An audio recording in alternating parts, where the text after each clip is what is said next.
Alhamdulillah sehat. Sebelumnya, perkenalkan nama saya Asmawati Fitriawati. Di sini saya sebagai mahasiswa gizi di UIN Wali Songo Semarang yang akan melakukan konseling gizi dengan Bapak pada hari ini. Jadi di sini kita akan melakukan konseling gizi yang bertujuan untuk mencari alternatif pemecahan masalah di Bapak. Konseling ini dilakukan selama kurang lebih 30 menit. 15 menit pertama digunakan untuk menggali informasi dan 15 menit yang kedua digunakan untuk berdiskusi. Baik, kita mulai waktu konselingnya ya Bapak. Ya. Sebelumnya sudah pernah mengukur berat badan dan tinggi badan? Ya, Kalau boleh tahu berapa? itu 65. Satu berat badannya. Ya, Berat badan? 170. Berat badan? 70. 70, 170 ya 70. Nah. Baik, saya minta waktunya sebentar ya untuk menghitung status gizi.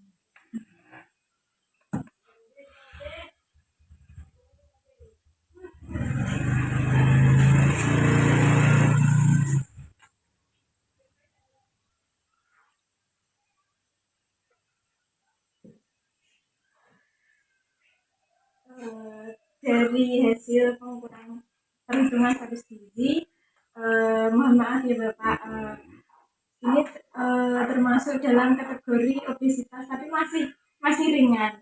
Soalnya kan ini hasilnya 25,9. Nah, normalnya itu di antara 18 sampai 25. Jadi nih mengurangi berat badan. Iya. Ya. Sebelumnya sudah pernah cek biokimia kayak kolesterol, asam urat, gulanya. Iya, udah. Kalau boleh tahu, masih ingat nggak hasilnya? Nah, hasilnya ya kita negatif. Enggak apa itu, maksudnya lah ukurannya viral kan, paham lali lah. Enggak. Kalau kolesterolnya, Iya. 100-an apa 200?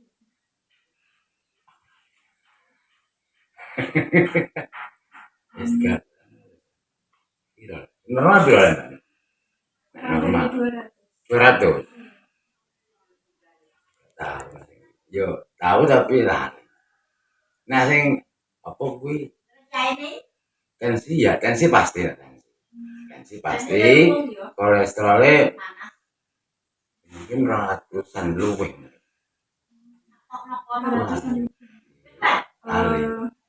Berarti itu kolesterolnya termasuk tinggi kalau 200. Soalnya normalnya di bawah 200. Iya benar ya. Terus apakah ada keluhan yang dirasakan sebelumnya? Ini dirasanya biasa. Umur sak menit, nah pusing ya pernah. Pusing. Terus pegel itu pasti. Terus ya gue pusing. Ya itu. Nggak ada demam. Demam nggak pernah. Jarang lah. Terus sebelumnya pernah cek tekanan darah? pernah. Hasilnya 150.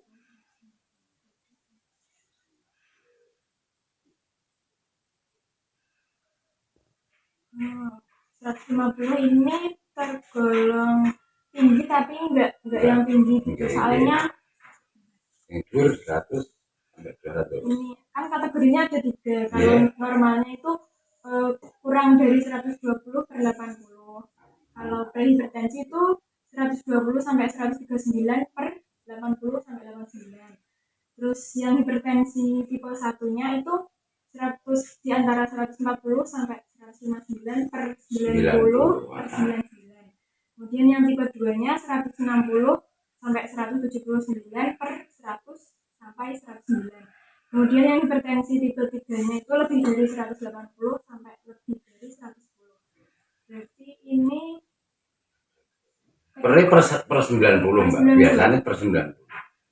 Kategori tipe 1.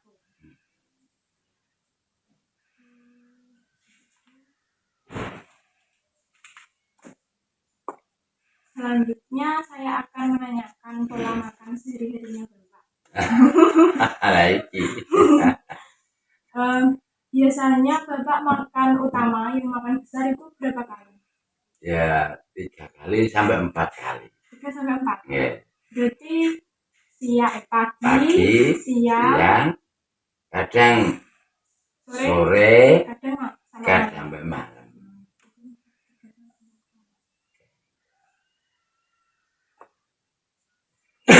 Biasanya itu pakainya apa, nasi? Ya, nasi. Sarapan pakai nasi. Nasinya biasanya berapa Pak? 1 centang atau 2 centang? Ya, 2. 2. Nah, ya, lemu masalahnya. Biasanya ada sayurnya enggak? Sayur. Lauknya? Iya bener. Iya. Tempenya berapa? 1 potong? Ya 2 sampai 3. Setiap makan ada lauk hewaninya enggak? Telur? Ya kadang-kadang ada.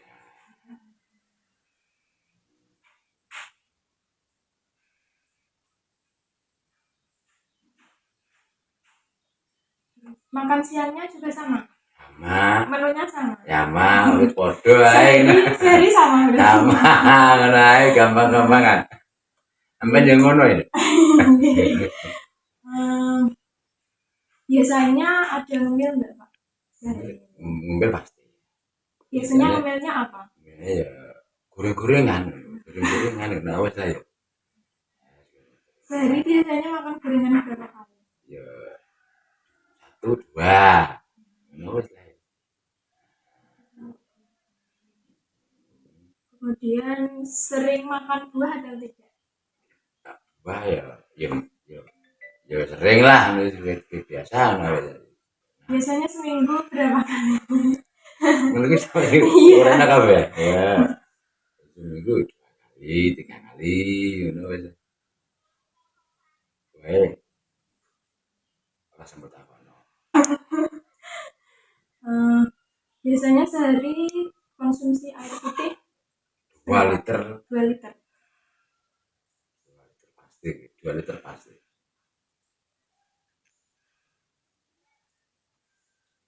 Kemudian suka minum-minuman yang keras atau enggak? Terus berarti ini dari kesimpulan pola makannya Bapak sudah baik, tapi sebaiknya 3 kali saja Pak. Makan mame. 3 kali.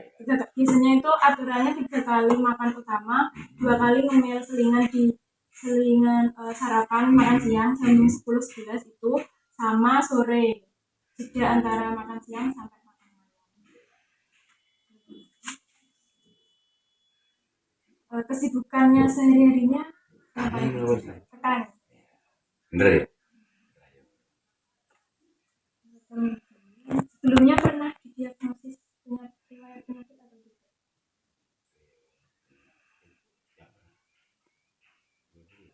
Hipertensi di kategori juga dulu kan ada ya. Tipe apa? Tipe 1. Sebelumnya ada riwayat penyakit dari keluarga?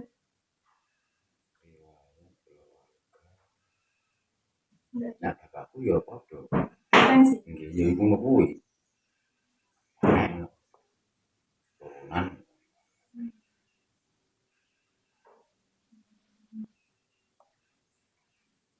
Apakah Bapak ada kebiasaan merokok? Ya iki.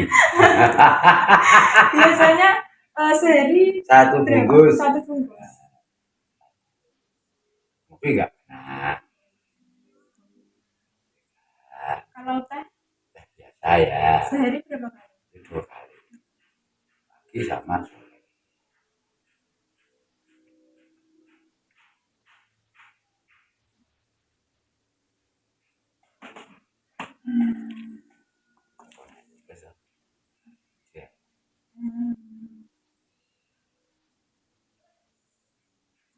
Saya minta waktunya sebentar ya Pak, kurang lebih 10 menit untuk menghitung dietnya sama kebutuhan gizi Bapak.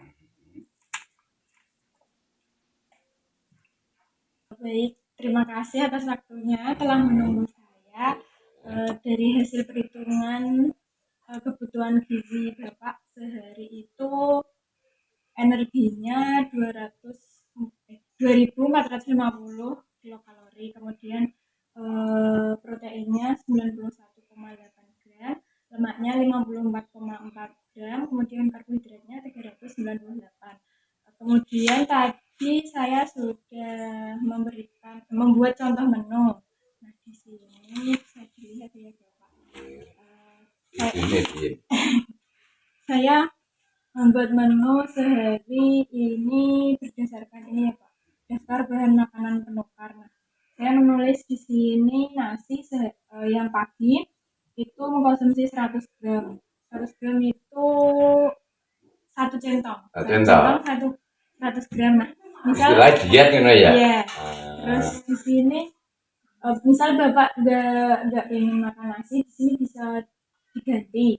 Tapi ya diganti misal dengan roti. Nah, roti berarti di sini Bapak harus mengkonsumsi 4 iris, soalnya 4 iris itu sama dengan nasi 100 gram.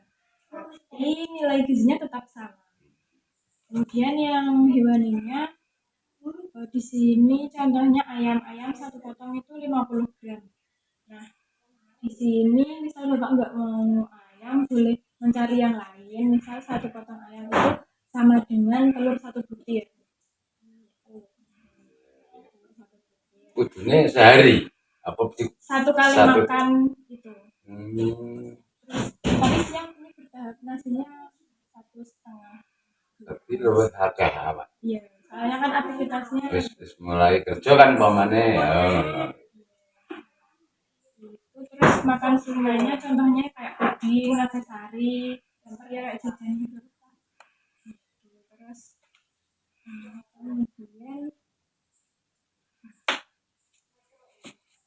kemudian itu Bapak harus sebaiknya mengurangi itu rokoknya. Ya, kekurangannya ya. Ya. Tapi rokok itu faktor resiko atau faktor penyebab dari dampak kolesterol sama hipertensi. Itu merokok. Ngapain ini? Terus di sini saya punya alat peraga. Namanya puzzle diet hipertensi.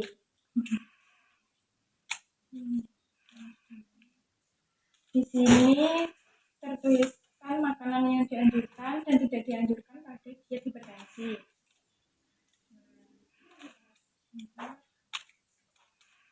Untuk karbohidratnya di sini contohnya yang boleh dimakan itu ini Pak, beras, singkong, ubi itu boleh, jagung boleh.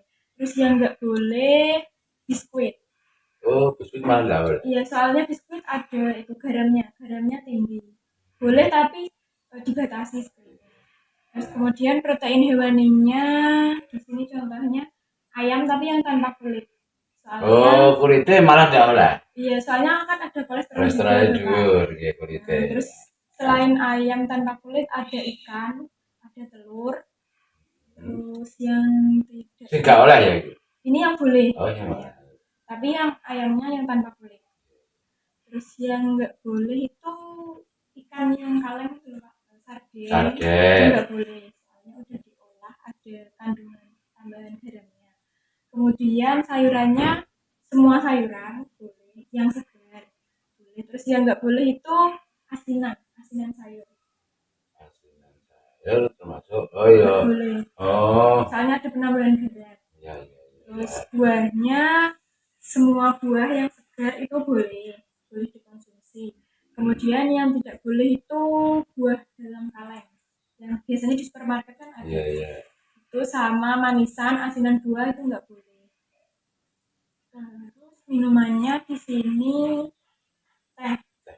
Teh boleh tapi juga harus dibatasi juga sebaiknya. Soalnya teh itu bisa menghambat penyerapan zat gizi. Jadi misal Bapak makan satu potong ayam tapi dibarengi dengan minum teh itu zat besi itu pokoknya zat gizinya itu yang diserap cuma setengahnya, nggak full gitu Pak, soalnya dihambat oleh teh. Terus yang minuman yang tidak dianjurkan minuman kemasan. Masuk alkohol, Iya. artinya kemasan gitu ya. Iya. Terus lemaknya di sini ada minyak kelapa sawit, tapi juga dibatasi juga sebenarnya. Soalnya menurut Kementerian Kesehatan itu sehari konsumsi lemak itu maksimal tidak lebih dari 5 sendok makan. Terus garam itu juga tidak lebih dari 1 sendok teh. Dikurangi berarti garamnya. Iya, sehari. Boleh tapi dikurangi. Terus oh ya, gulanya sehari itu tidak boleh lebih dari 4 sendok makan. Itu anjuran dari Kementerian Kesehatan. 4 sendok makan kau lah. Di atas ini kau lah ini. Terus lemak yang tidak boleh itu sama mayones, margarin, mentega itu nggak boleh. Terus bumbu-bumbu yang dianjurkan itu bumbu rempah, bumbu dapur itu boleh. Terus yang tidak dianjurkan seperti kecap sama saus. Mana enggak boleh? Soalnya kecap mengandung natriumnya itu garamnya tinggi banget. Jadi nggak boleh. Terus tadi kan Bapak termasuk hipertensi tipe 1. Nah, tipe 1 itu ada dietnya. Dietnya namanya diet rendah garam 3. Itu maksudnya diet rendah garam 3 itu satu hari itu boleh konsumsi garam tapi cuma 1 sendok teh 4 gram. Caranya itu waktu masak itu nggak usah pakai garam sama sekali.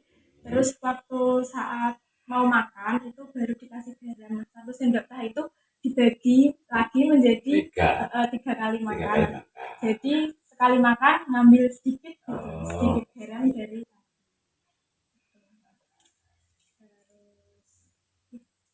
ya itu yang dapat saya sampaikan. Bapak sudah paham?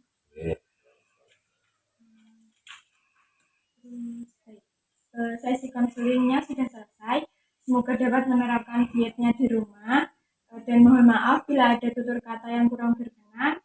Sekian konseling pada siang hari ini. Terima kasih. Semoga dietnya berhasil, Bapak.